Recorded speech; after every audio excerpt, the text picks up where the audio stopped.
Uber, Waymo, Starsky, and Embark hit the road with autonomous trucks. The West Coast spot market is at an inflection point.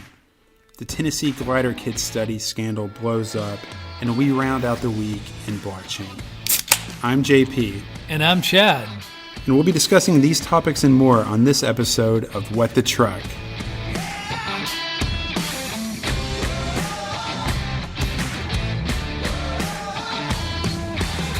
So Chad, last week we were talking about your visit to the ATA's TMC conference, and there was a lot of talk about autonomous technology.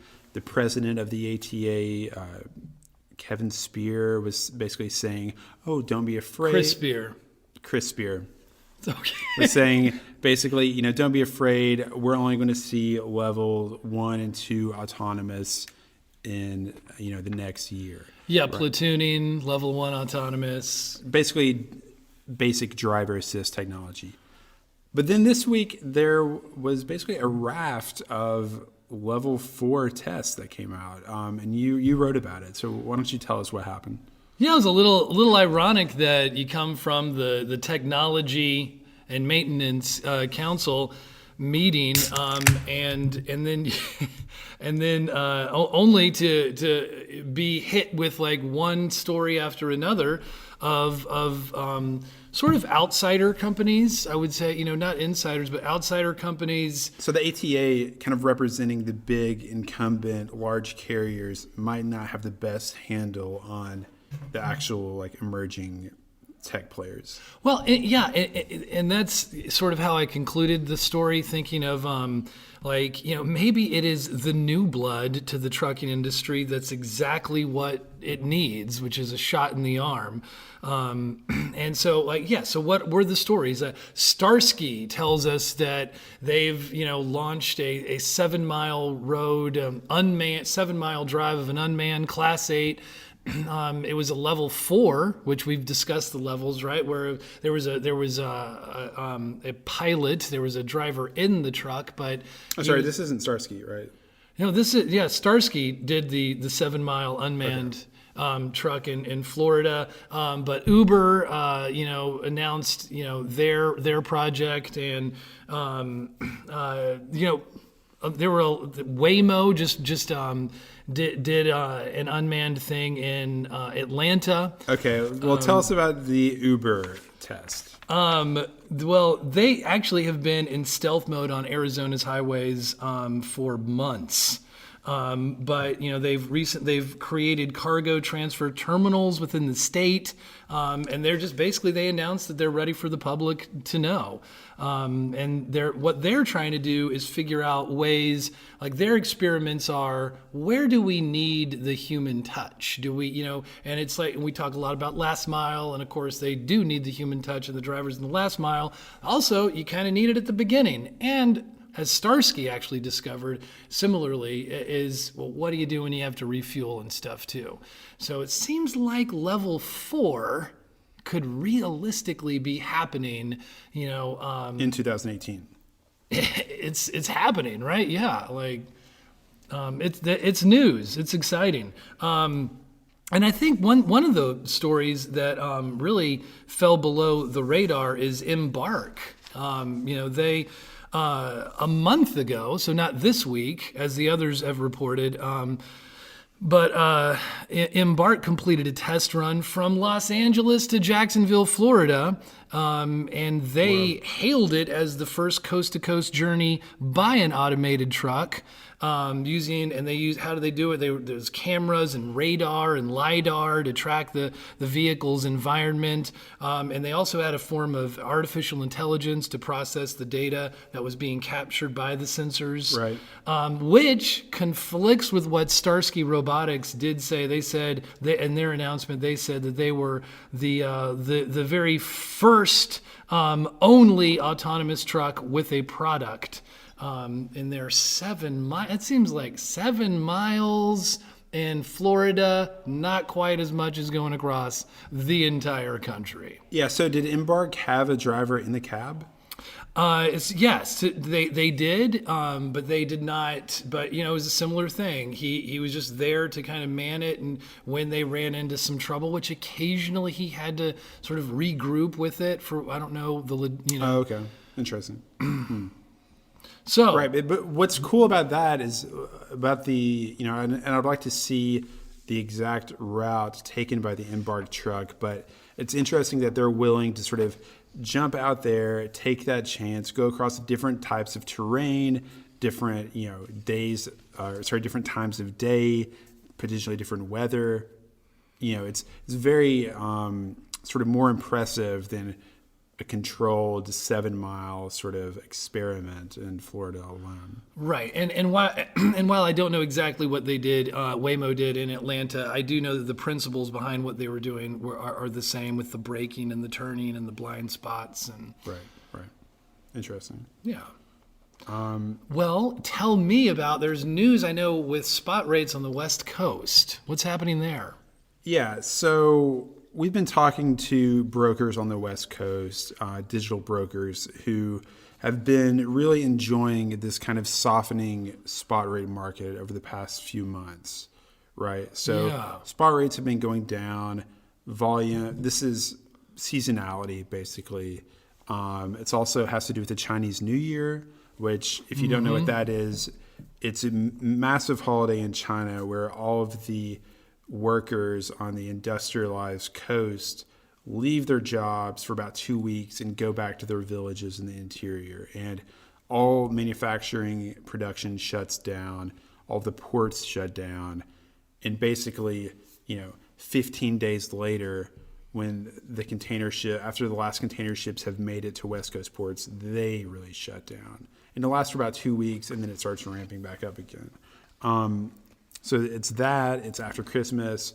It's sort of a dead period in terms of produce. We're talking about January, February here.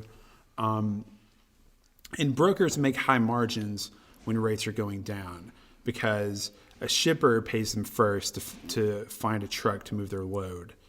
As time passes, rates go down. They end up being able to secure a truck for a lower price than they were paid at the beginning. They pocket the difference. So they really make a lot of money on these downturns. And what we're starting to see in the data is that spot rates coming out of LA have stabilized and that the tender lead time is also starting to pick up a little bit. And let me explain what the tender lead time is. This is basically a metric that our data scientists, Brad Hill, Daniel Pickett, have come up with, and it looks at how early are shippers posting their loads. So, every load that's posted has a certain pickup time, and so what we're looking at is how far before that pickup time is the load first being posted, and what that really tells us about is the shipper's attitude and feeling about market volatility. Right. So if it's take, I guess just as an example, we'll take North Dakota. It has a very long tender lead time of about 7.5 days. Average over the entire U.S. is anywhere from 2 to 4 days. And so the fact that North Dakota is so long tells us that it's a very stable market, that the loads are coming at a predictable, steady pace, and that shippers don't anticipate any wild price changes. Now, if I may ask something, you said that it's seasonal. So a lot of this is expected and anticipated and is a year over year trend. Yes. Yeah. Okay. Yeah. And it doesn't have to do with like the lowering retail, the slow retail market right now. Not as much. There's always a big trough right now. So you're talking about some data reported by our chief economist Ibrahim, who said that the past 3 months have been sort of soft retail sales. Right. It doesn't have as much to do with that. We'll see if those sales pick up as we go towards summer, but. What's really interesting about this particular trough is that the Chinese New Year fell late this year. That's right. And so when normal container traffic resumes on West Coast ports, it will be overlapping with the beginning of some California produce seasons. We're talking about things like artichokes, strawberries, lemons, asparagus. And so we actually think that spot rates have found their bottom, that they're about to start coming back up. Right now, we actually think that capacity and demand are at equilibrium, but the pendulum is about to start shifting the other way. Rates are about to start going up. Tender lead times, depending on the kind of freight, will either get longer or shorter. So, and that's what our data scientists are telling us today. Yeah. And so now that we're moving out of a softening rate environment to one that's firming back up, where rates are moving upward to an upswing, broker margins are going to start compressing again, because the reverse will be happening. A shipper will pay them a certain amount to move a load. In the meantime, the rates start going up, and by the time they find the truck, they're starting to pay more than they wanted to. Yeah. Right. And depending on the kind of freight, lead times can be shorter or faster. So for time-sensitive freight, like reefer produce or something like that has to be moved quickly, the lead times will be very short, because the shippers will try to move those loads before rates climb too much higher. Okay. But for things that aren't time-sensitive, we can see longer lead times, because essentially shippers will let a load sit on the market until they can find a truck to agree to a lower than market price. So that's kind of what we're seeing right now. That's some good data. Yeah, basically, the brokers have been having a field day. That's what they've been telling us, but the party's over, and pricing power is about to return to carriers. And we have a message coming in right now as we speak. Yeah. We're very up to date with things on our weekly roundup. Well, that is some great data. Thanks for sharing that. What other stories in our roundup do we have this week? Well, I would say I know of the in very breaking news is the Tennessee Tech Glider, Fitzgerald Glider kit story. Right. So you've been writing about this a lot, and it's a kind of a controversy that involves the major glider kit manufacturer, Fitzgerald, which is in East Tennessee. It involves some sort of a scandal with some academic malpractice at Tennessee Tech University. Seems to be that way. Some pay-to-play we'll call stuff, it alleged. And, some things with Scott Pruitt's EPA is also involved. So kind of break down how all of this got going, the initial regulations, just tell the whole story. Well, I've been pulled into this story a bit because I was contacted by a professor at Tennessee Tech University after our first coverage of this, and she had a lot to share with me. But it wasn't just the firsthand source of what was happening. Actually, breaking news happened this Monday with letters. 2 letters were written to Scott Pruitt, the EPA administrator, and one was written by 2 U.S. EPA administrators from the Clinton administration and the George W. Bush administration. And they just basically, in no uncertain terms, said that this was a flawed scientific analysis, the study, that basically it was Fitzgerald Glider Kits sponsored a study to happen at Tennessee Tech. Right. And the study was performed with a single field instrument and not actual EPA testing equipment. It was headed by a first-year graduate student. The rest of the faculty, including the College of Engineering, didn't even know that it was happening at the time. There were a lot of problems with it. So that letter came out on Monday. Yeah. Just to interrupt you for a second, it sounds like things are like sort of coming to a head. It seems like major players in the government are speaking out about this. The university itself has seen student protests, a faculty revolt, etc. A lot to more some extent on the faculty revolt. I guess if you were from the administration's perspective, you would say, well, not that many faculty are speaking out. From those that are speaking out, they're saying because we're the few brave ones that are willing to, risk our jobs to speak out. Right, but let's go back to just the beginning of the whole scandal, even before Tennessee Tech got involved, and go back to the EPA regulations that really impacted the glider kit industry, right? Yeah, we should just give us the background. Glider kits, they served a purpose at a certain time in the industry's history where I think it's been noted that there was a time where fewer than 1,000 were produced each year, and primarily for the salvaging of engines when relatively new trucks were in collisions. But since 2015, the industry has completely changed. It seems that now there's like over 10,000 of these being produced every year. Yeah, 10,000 every year being sold, and almost every single one was manufactured between 1998 and 2002. And the testing, in the other letter that was submitted to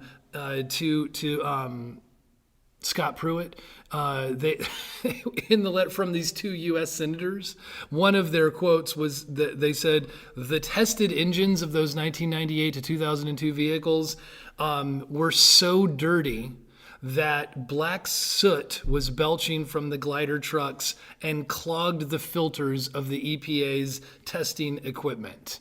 They ranked them as something like 450 times more polluting than modern engines today. Right, and so the issue is the EPA under the Clean Air Act is authorized to regulate the emission standards for new trucks, new cars, new vehicles produced in America. Obviously, the EPA can't go back and say, oh, you have to retrofit every, 1985, Toyota or whatever with new emission standards. They can regulate things going forward. And the question, and so glider kits, what they do is they repurpose the old engines and old transmissions, put them in a new body, and it's sort of it's a way to keep these engines that still function well on the road. It allows them to offer owner operators a cheap way to basically get a new-ish truck, right? Right. And so the Obama administration had kind of said that no, we should regulate these glider kits as if they're new trucks. They're being sold on the market. The EPA has the authority to regulate this. We want glider kit trucks to be compliant with the best emission standards we have. And what Scott Pruitt has gone and done is said that no, the EPA actually doesn't have the authority to regulate. Yeah. These aren't new vehicles. They don't have the authority to do that. But then he went a step further. Scott Pruitt, the director of the EPA, did and said that glider kits actually don't even pollute more. Right, and that's what this study. Trucks. That is good background on it. They were trying to use this study, are perhaps still trying to use this study somehow to validate glider kits, which is extremely dangerous to our health with so many being produced. In fact, there was an internal agency research through the EPA that said, that even a new glider truck now can emit up to 450 times the particulate matter of pollution and up to 43 times the nitrous oxide pollution of model year 2014 and 15 trucks. So they've found that it leads to increases of prematurely killing people with lung cancer, chronic lung disease, heart disease, and severe asthma attacks. And so the issue is that basically Fitzgerald, the biggest manufacturer of glider kits, paid Tennessee Tech to do a study showing that they weren't polluting more than new trucks. Then they sent that to the EPA to try to get them to try to further validate and try to get them exempted. And then that's kind of when the shit hit the fan and all of the scrutiny came on this study. People realized it was bogus. People started looking at the president and this deal that he did with Fitzgerald. Started looking at the building that they built on campus with their name on it from all of this money that was donated.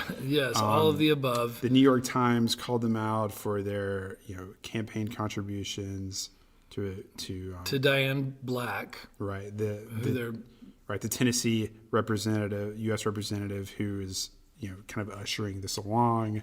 It's kind of crazy. Definitely check out Chad's articles on FreightWaves about the glider kit study for the details, because it's a little convoluted. There is a lot to the story, and I tell you what, that letter written by those two U.S. senators, Tom Udall and Tom Carper, it's comprehensive and it addresses it point by point. It is scathing and it addresses everything, including the point that you said Scott Pruitt was arguing that the EPA might not have authority to give this.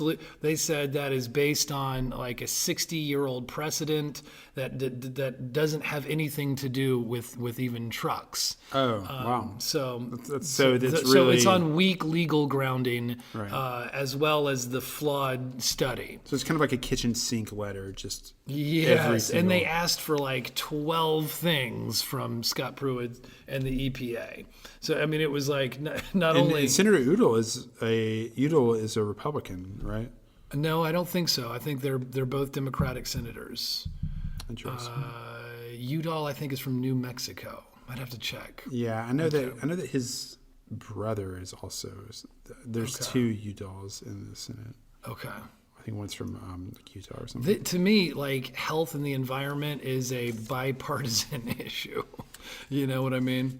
Yeah. We'll see. It's interesting. I wonder what Scott Pruitt will actually do about this. As well as Tennessee Tech. So what else in the news? There's been a lot going on. So one thing we wanted to talk about was everything blockchain. We've had some correspondence. Our executive editor, John Kingston, attended some blockchain conferences in D.C. this week. Obviously, we're involved with the Blockchain and Transport Alliance, and I don't know, you have a kind of a roundup of some of the week's news in blockchain. Well, I mean, logistics giant DHL announced this week that they had partnered with Accenture.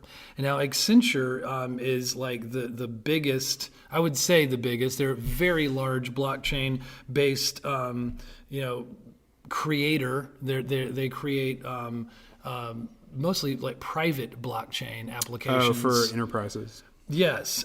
So they're partnering with something, and also another like consortium of a supply chain consortium involving AB InBev, Accenture, APL, Coin and Nagel, as well as some European customs organizations, they came together and they're working on how to apply blockchain to increase efficiency across their supply chains. Shipping across borders specifically. It sounds Yeah, like, right? it's fascinating stuff to listen to all of the different players in the industry about blockchain, because there's the fear that regulations starting to get heavy-handed and suppress the innovation that's happening.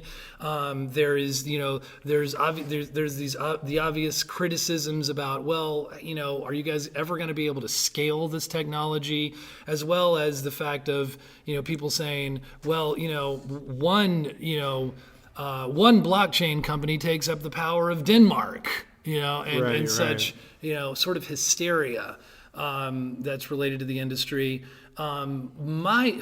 Absorbing the arguments and thinking about, also, there's actually also the debate of, should all blockchain be public, or should all blockchain divide up into many private blockchains, which is kind of fascinating to think about.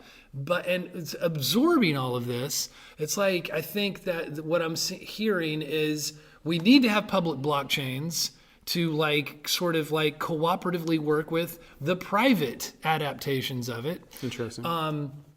Also that, the power is going to be, it does take up a lot of power. It is kind of a long-term issue that the industry needs to work on, but they're actually trying to work with companies that aren't on the grid and have a lot of overload of capacity that isn't being used, and they're using, they're basically absorbing the power that is otherwise not being used and actually helping these communities. Yeah, there are actually some. I read an article in the New York Times about this weird old mill town in upstate New York, where they had built these things to generate power from the river to power these factories 100 years ago, but now those factories don't exist anymore, and so these Bitcoin mining people moved in to generate power. Exactly. And so they're kind of, they're not really creating jobs. It's just a bunch of, graphics processors sitting in a giant warehouse. But at least they're buying electricity from the city, right? Yeah. And I don't know how much is happening in New York or the U.S. where electricity is more expensive. Right. This is upstate that had a particularly cheap. But yeah, there's places in Canada, right? Places in Oregon. Over. Yeah, even Iceland supposedly. Iceland, geothermal. One of the main, players in this is a guy named Frank Holmes, and he's got a business called Hive, and they're working with Genesis Mining, Genesis Mining is the largest cloud-based company to outsource your mining with. And basically, he says that their approach is it's called stranded electricity. And they've got it in Eastern Europe, all over Canada. He specifically mentioned, hopefully it'll transform certain areas in Canada, northern Quebec, Manitoba, British Columbia, and some places even in Ontario.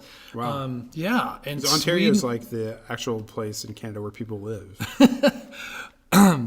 They live all over. It's not the 51st state. Let's not be too condescending to our one of the interesting things. One of the little debates sister country. It's America's hat. So no, one of the things that I've noticed, in online blockchain forums and especially Bitcoin, like the Bitcoin subreddit, is that crypto purists scoff at the idea of blockchain without cryptocurrencies.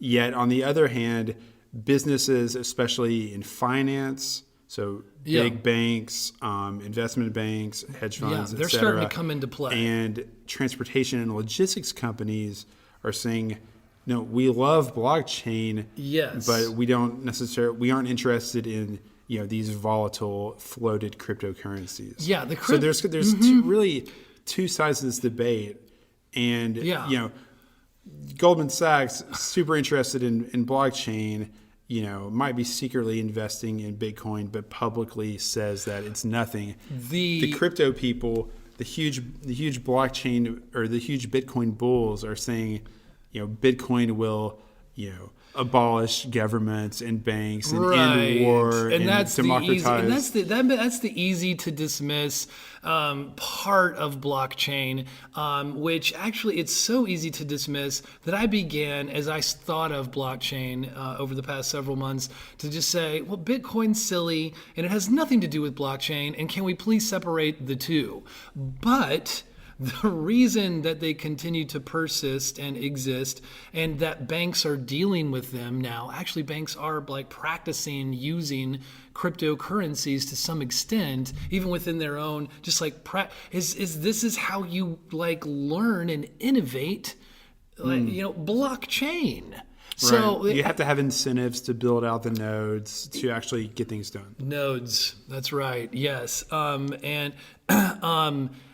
I was trying to think, the cryptocurrencies is very interesting because whether or not Bitcoin actually does die and doesn't continue to exist, there's been an interesting argument made as in my research that one way or another, digital currencies that aren't associated with any product, they're just this, a currency online that people attribute value to, they're going to continue to exist. They will be here 100 years from now. It might not be Bitcoin. It might not be, I forget, a bunch of the other different kinds. You might not get paid in Bitcoin, but someone will be using it for something. They're not a threat. They're not taking over. Of course not. But they're going to be around one way or another. And that's why I think there is this kind of like, look, regulators in the U.S., chill out.